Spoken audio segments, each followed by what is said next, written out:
ক্ষমতায় আসা ৩ মাসের মধ্যে পরপর তোলাবাজির অভিযোগ, আর তাতে কড়া সিদ্ধান্ত বিজেপি। তোলাবাজি সহ একাধিক অভিযোগে ২২ জন কর্মীকে সাসপেন্ড করল বিজেপি। ২৫০ জনের বেশি দলীয় কর্মীকে শোকজ করল রাজ্য বিজেপি। ৮০ জনের পক্ষ থেকে গ্রহণযোগ্য সদুত্তর আশায় শোকজ থেকে অব্যাহতি রাজ্য বিজেপি শৃঙ্খলা রক্ষা কমিটি। গ্রহণযোগ্য উত্তর না মেলায় ২২ জন কর্মীকে সাসপেন্ড করল বিজেপি। একটা শৃঙ্খলাপরায়ণ রাজনৈতিক দলে শৃঙ্খলা রক্ষা করবার জন্য কিছু সময় কঠোর পদক্ষেপ নিতে হয়, কিন্তু কিছু জায়গায় আমরা শোকজ করেছি, সামান্য কয়েকজনকে সাসপেন্ডও করা হয়েছে। তাদের সম্পর্কে কিছু বিচ্যুতির অভিযোগ ছিল, সেটা তাদের থেকে জানতে চাওয়া হয়েছে। যারা যারা ৪ ঘন্টার তৃণমূল থেকে বিজেপি হয়েছে, তাদের আমাদের নিচুতলার কয়েকজন সঙ্গে নিয়ে ঘুরেছিলেন, তাদের শোকজ করা হয়েছে, তাদের সতর্ক করে দেওয়া হয়েছে। দক্ষিণ ২৪ পরগনার বিষ্ণুপুরে ইমারতি দ্রব্যের ব্যবসায়ীকে 5 কোটি টাকা তোলা চেয়ে হুমকি দেওয়ার অভিযোগ উঠল বিজেপির 2 স্থানীয় নেতার বিরুদ্ধে। অভিযোগ, 2টি এফআইআর করার পরেও মেলেনি সুরাহা। ইতিমধ্যেই সামনে এসেছে ব্যবসায়ীর অফিস, গোডাউন এবং গাড়িতে ভাঙচুরের সিসিটিভি ফুটেজ। আর অন্যদিকে পুলিশ সূত্রে খবর, অভিযুক্ত 2 বিজেপি নেতাই বর্তমানে আগাম জামিনে মুক্ত রয়েছেন। ও যা করবে করে নাও, আমাদের এখন 5 কোটি টাকা তো পারলে দেবে, যদি দিতে পারো আসবে, নালে। গুন্ডা দমন বিল এনেছেন নতুন বিজেপি সরকার। তোলাবাজি সিন্ডিকেট রুখতে বারবার বার্তা দিচ্ছেন বিজেপির রাজ্য সভাপতি। কিন্তু তারপরও দক্ষিণ ২৪ পরগনার বিষ্ণুপুরের কুলেরদারি অঞ্চলে ইমারতি দ্রব্যের ব্যবসায়ীর কাছে 5 কোটি টাকা চেয়ে হুমকি দেওয়ার অভিযোগ উঠল স্থানীয় 2 বিজেপি নেতার বিরুদ্ধে। অভিযোগ, সেই টাকা না দেওয়ায় একাধিকবার কখনো তাদের অফিস, কখনো গোডাউন, আবার কখনো গ্যারেজে থাকা গাড়িতে ভাঙচুর করা হয়েছে। অভিযোগ, ভোটের ফল বেরোনোর দিন থেকে শুরু হয়েছে হুমকি ভাঙচুর। ব্যবসায়ীর বেশ কয়েকটি অফিস এবং গোডাউন, সেখানে কিন্তু ভাঙচুর চালায় স্থানীয় বিজেপি নেতা এবং তার সহযোগী বেশ কয়েকজন বিজেপি কর্মী। এভাবেই কিন্তু সেই বিজেপি নেতা এবং তার সহযোগীরা ভাঙচুর চালায়। আমরা যে গোডাউনে রয়েছি কুলেরদারি অঞ্চলের মল্লিকপুর অঞ্চল, এবং সেখানে কিন্তু রীতিমতো এই যে স্যানিটারি সামগ্রী রাখা রয়েছে, সেগুলোতে কিন্তু ভাঙচুর চালায় সেই সব দুষ্কৃতীরা, বিজেপি আশ্রিত দুষ্কৃতীরা। 4 তারিখ দিয়ে এটা ঘটনা ঘটেছে, 4/5/2026 থেকে। আমার স্টাফকে মেরেওছে, কাপা মাথা এখানে ফাটিয়ে দিয়েছে পুরো। আমার আবার একটা গোডাউন ভেঙেছে 3 তারিখে। তারপর আমি 4 তারিখে আবার গেছি। ব্যবসায়িক দাবি, এই ঘটনার নেপথ্যে রয়েছেন স্থানীয় 2 বিজেপি নেতা বাবাই মল্লিক ও দিলীপ মণ্ডল। 2টি এফআইআর দায়ের করা হয়েছে। অভিযোগ, তারপরেও জুটেছে হুমকি। 16 তারিখে আমি এফআইআর করলাম, 18 তারিখে আবার ও দলবলকে নিয়ে সঙ্গে এসছে বাবাই মল্লিক, দিলীপ মণ্ডল, আবার আমাকে হুমকি দিল। মানে 2 দিন আগে পর্যন্ত আমাকে এখনো হুমকি দিয়ে গেল, এফআইআর করে দিস তা আর ওই টাকা দিতেই হবে তোকে, ওই 5 কোটি টাকা তোকে দিতে হবে। আমার মস্তানি করার কোনো ইচ্ছা নেই, আমার তোলাবাজি কোনো ইচ্ছা নেই, কিন্তু যেটা সঠিক সেটা আমি বলবো। তাতে যদি আমাকে পার্টি থেকে সাপোর্ট দিই চাই না দিই, সুবল ভানু বাবুর ওখানে কিসের জন্য আসেন, ওনার বিল্ডার্সে কিসের জন্য আসেন, কি মতলবে আসেন, এটা আমার দেখার ইচ্ছা আছে। কাটমানি সিন্ডিকেটের দৌরাত্মে অতিষ্ঠ হয়েই রাজ্যে ক্ষমতার পালাবদল ঘটিয়েছে পশ্চিমবঙ্গবাসী। কিন্তু তারপরও সামনে আসছে এই ধরনের অভিযোগ। টিএমসি যে দলবল নিয়ে আসতো, সে আমাকে 2000, 5000, 10,000 যখন তখন মত দেয়, তো এই দিয়ে করেছে, তো সেরম এখন দেখছি সেইরমই পুরো যা টিএমসি করতো সেটা এখন বিজেপি। এখন ওই ভয় ভয় ব্যবসা করতে পারছি, এখানে যখন তখন দলবল নিয়ে এসে আমার উপর অ্যাটাক করে। ঘটনা কার্যত স্বীকার করে নিয়েছেন ডায়মন্ড হারবার সাংগঠনিক জেলার বিজেপি নেতা সুফল ঘাটু। এটা আমি শুনেছি যে ঘটনাটা সত্য, এবং মালিকের সঙ্গেও আমার কথা হয়েছে যে ওই সুলিন্দার কামতি বলে, যিনি যার ওখানে এটা ঘটনা ঘটিয়েছে, যার ভাঙচুর লুটপাট করেছে এবং তোলা চেয়েছে, এরা বিজেপির হিসাবেই করছে এবং বিজেপি হিসাবেই বলেছে যে আমরা এতদিন তোরা তৃণমূলের ছত্রছায়ায় ছিলিস, এখন আমরা এসেছি, আমাদের কথা শুনতে হবে, আমাদের কথা শুনে চলতে হবে। পুলিশ সূত্রে খবর, অভিযুক্ত দিলীপ মণ্ডল ও বাবাই মল্লিক দুজনেই আগাম জামিনে রয়েছেন। দিলীপ মণ্ডলের সঙ্গে যোগাযোগ করা হলে তিনি জানান বিষয়টি মিটে গেছে। অভিযোগকারী ব্যবসায়ীর বিরুদ্ধেও পুলিশে একাধিক অভিযোগ রয়েছে। হিন্দলদের রিপোর্ট, এবিপি আনন্দ, দক্ষিণ 24 পরগনা। আসছি পরের খবরে। দুর্গাপুরে পরিত্যক্ত ইটভাটাতে মিলল 48 লক্ষ টাকা নগদ। স্থানীয় এক ব্যবসায়ীর বাড়িতে চুরির অভিযোগের তদন্তে নেমে ওই টাকার হদিশ পেল ফরিদপুর থানা। পুলিশ সূত্রে খবর, উদ্ধার হওয়া টাকার সঙ্গে ওই চুরির যোগ রয়েছে কিনা খতিয়ে দেখা হচ্ছে। একেই বলে কেঁচো খুঁড়তে কেউটে। ব্যবসায়ীর বাড়িতে চুরির মামলা তদন্তে নেমেছিল পুলিশ, আর তাতেই মিলল লক্ষ লক্ষ টাকার হদিশ। দুর্গাপুরের পরিত্যক্ত ইটভাটার ঘর থেকে উদ্ধার হওয়া টাকার পরিমাণ ছাড়িয়ে গেল 48 লক্ষ। বীরভূমের পাথর ব্যবসায়ী টুলু মণ্ডলের আত্মীয়ের বাড়ি থেকে মিলেছে কোটি কোটি টাকা। গত রবিবার প্রায় 2,41 লক্ষ টাকা উদ্ধার হয়েছিল মালদার এক ব্যবসায়ীর ফ্ল্যাট থেকে। সেই ঘটনার রেশ কাটতে না কাটতেই এবার দুর্গাপুরেও মিলল প্রচুর টাকা। দুর্গাপুরের ফরিদপুর থানার পরিত্যক্ত ইটভাটা থেকে 48 লক্ষ টাকা উদ্ধার। পুলিশ সূত্রে খবর, 1 আগস্ট দুর্গাপুরের এক মুড়ি ব্যবসায়ী মনোরঞ্জন পাল স্থানীয় ফরিদপুর থানায় বাড়ি থেকে নগদ টাকা চুরির অভিযোগ দায়ের করেন। চুরির অভিযোগে তদন্তে নেমে ব্যবসায়ীর বাড়ি থেকে মাত্র 1 কিলোমিটার দূরের একটি ইটভাটায় অভিযান চালায় পুলিশ। সেখান থেকে মেলে বান্ডিল বান্ডিল নোট। ওইটা আমরা ইনভেস্টিগেশন করে দেখছি কি ব্যাপারটা আছে, ডিটেইলস আমরা দেখছি। প্রায় 50 লাখ আছে। পরিত্যক্ত ইটভাটায় কারা এত টাকা লুকিয়ে রেখেছিল? উদ্ধার হওয়া লক্ষ লক্ষ টাকা কিসের? যিনি চুরির অভিযোগ করেছিলেন তিনিই রেখেছিলেন নাকি অন্য কোনোভাবে এই টাকাটা ওখানে গেছে, গোটা বিষয়টি তদন্ত করে দেখছে আসানসোল দুর্গাপুর কমিশনারেটের পুলিশ আধিকারিকরা। টাকা উদ্ধারের ঘটনার সূত্র ধরে এখনো পর্যন্ত কাউকে গ্রেফতার করতে পারেনি পুলিশ। Manoj Bandyopadhyay report, ABP Ananda, Paschim Bardhaman. রাজ্যে পালা বদলের পর বন্ধ হলো বিদ্যাধরীর বুক থেকে অবৈধভাবে সাদা বালি তোলা। তালা পড়ল নদীর চরে বেআইনি কারবার পরিচালনা করার অফিসেও।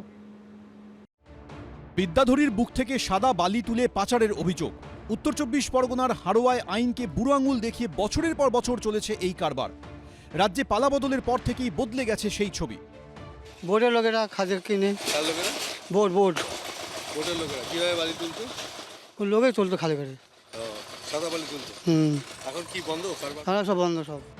কয়েকদিন আগে পর্যন্ত হাড়োয়ার কুলটির ছবি ছিল একেবারে অন্য। অভিযোগ, বিদ্যাধরীতে নৌকো বেঁধে অবৈধভাবে তোলা হতো টন টন বালি। বিস্তীর্ণ এলাকায় সেই বালি পাচার করা হতো। বছর ধরে বিদ্যাধরী নদী থেকে সাদা বালি প্রকাশ্যে তোলা হতো, আর এখানেই জড়ো করে রাখা থাকতো সাদা বালি, আর সেই সমস্ত সাদা বালি গাড়িতে করে পাঠানো হতো অন্যত্র। রাজ্যে পালাবদল হয়েছে এবং বিজেপি সরকার প্রতিষ্ঠিত হয়েছে এবং করা হয়েছে পুলিশ প্রশাসন। সাদা বালি কারবার পুরোপুরি বন্ধ হয়ে গেছে, তার জায়গায় বৈধ ইমারতি দ্রব্য এখানে জড়ো করে রাখা হয়েছে এবং যারা দায়িত্বে আছেন তাদের বক্তব্য তারা এই ব্যবসা করতেন না, কিন্তু একসময় যে সাদা বালির ব্যবসা এখানে হতো তা তারা স্বীকার করে নিচ্ছেন। এদিন দেখা গেল এই বেআইনি কারবার পরিচালনা করার জন্য যে অফিস তৈরি করা হয়েছিল সেই অফিসও বন্ধ রয়েছে। বালি কবে থেকে বন্ধ হয়েছে? বালি প্রায় 1 মাসের উপরে। লুকিয়ে চুরি? হ্যাঁ, লুকিয়ে চুরিয়ে তোলা হতো। কিভাবে তোলা হতো বালি? ওই নদীতে তোমার মেশিন বসে না, এমনি কোদাল ঝোড়া দিয়ে তোলা হতো। আশেপাশের যখন জোয়ার আসে অনেক বাড়ি ধ্বংস হয়েছে, গরিব মানুষ অসহায় হয়েছে। কিছু মানুষ লাভবান হতো, কিন্তু সামাজিকভাবে বিরাট ক্ষতি হতো।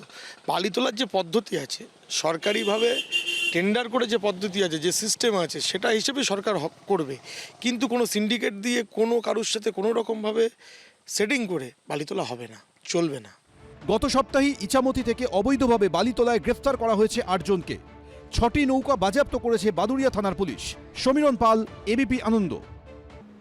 তৃণমূলের সমর্থনে নদিয়া জেলা পরিষদ দখল নিল বিজেপি। সভাধিপতি নির্বাচিত হলেন বিজেপির জেলা পরিষদ সদস্য।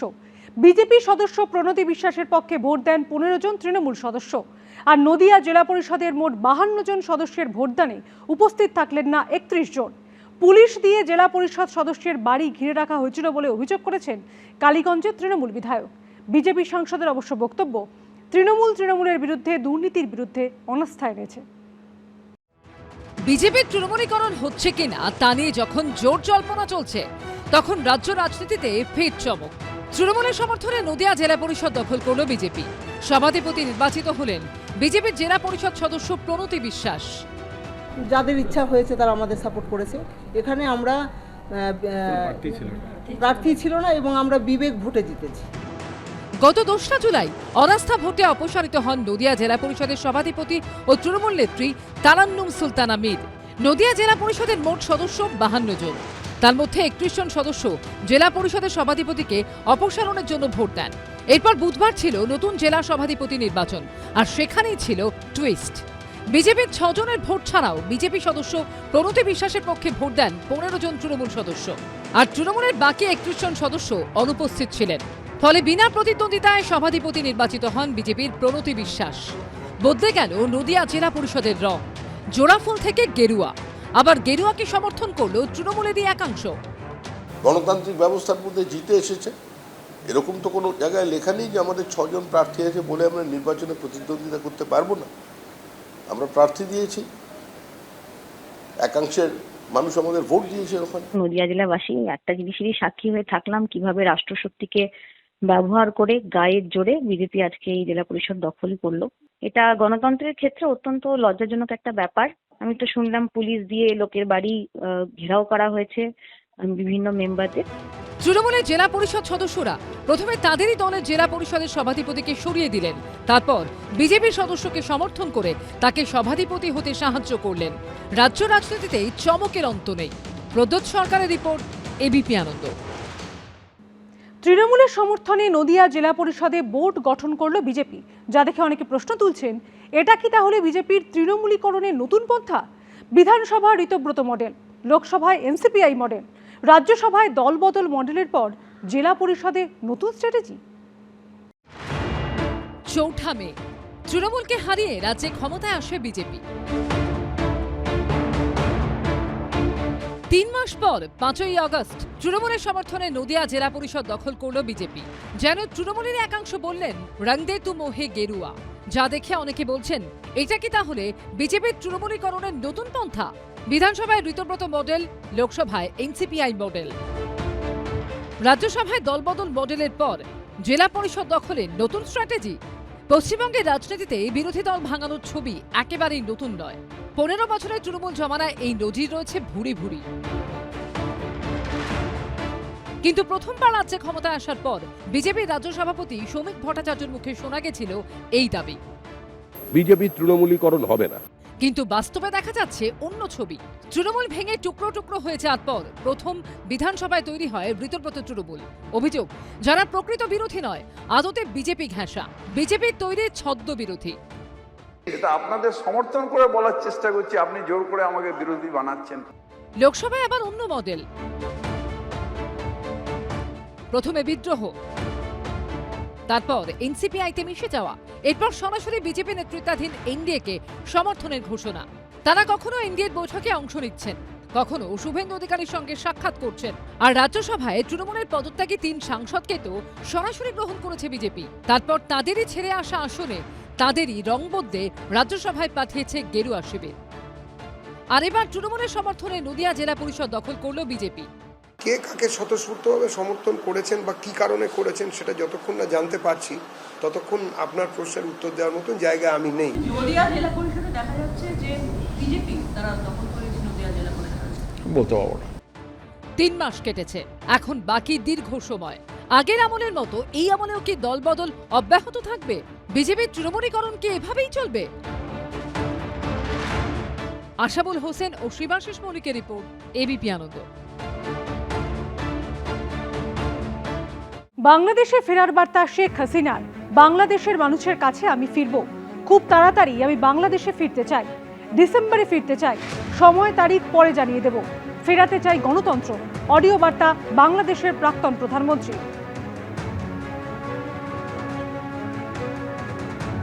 The historic residence of Bangabandhu Sheikh Mujibur Rahman, the Bangabandhu Memorial Museum at Dhanmondi 32 has been attacked and demolished in phases. Ban on the Awami League must be lifted, political prisoners must be released, false cases must be dropped, freedom of speech must be restored, media freedom must be protected, judicial independence must be guaranteed. Law enforcement agencies must serve the people, not those who use power for revenge. These are not demands for one party only. There is necessary steps to save Bangladesh. Whatever fate awaits me, I will return to my people. I cannot stay away while my beloved countrymen are suffering. I know I may be detained, I may be sent to prison. They may try to enforce verdicts issued in fabricated cases, but fear cannot decide my duty to the people. My life moved beyond calculations of personal safety long ago. দুর্নীতির অভিযোগে দিনহাটায় গ্রেপ্তার তৃণমূল নেতা, পুলিশের জালে দিনহাটার প্রাক্তন block যুব সভাপতি পার্থ সাহা। শিশু মঙ্গল সমিতির দুর্নীতির মামলায় অভিযুক্তকে গ্রেপ্তার করা হয়।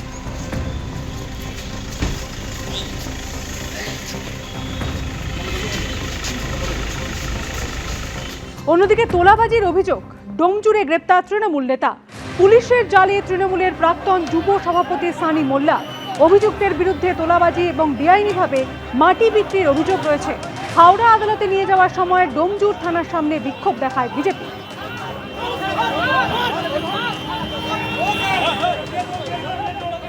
পাশাপাশি তোলাবাজি মারধরের অভিযোগে গলসিতে গ্রেপ্তার 2 তৃণমূল নেতা। পুলিশের জালে গলসি 2 ব্লক তৃণমূলের প্রাক্তন ব্লক সভাপতি এবং পঞ্চায়েত সমিতির সহসভাপতি। থানা থেকে আদালতে নিয়ে আসার সময় ধৃতদের উদ্দেশ্যে ওঠে চোর স্লোগান।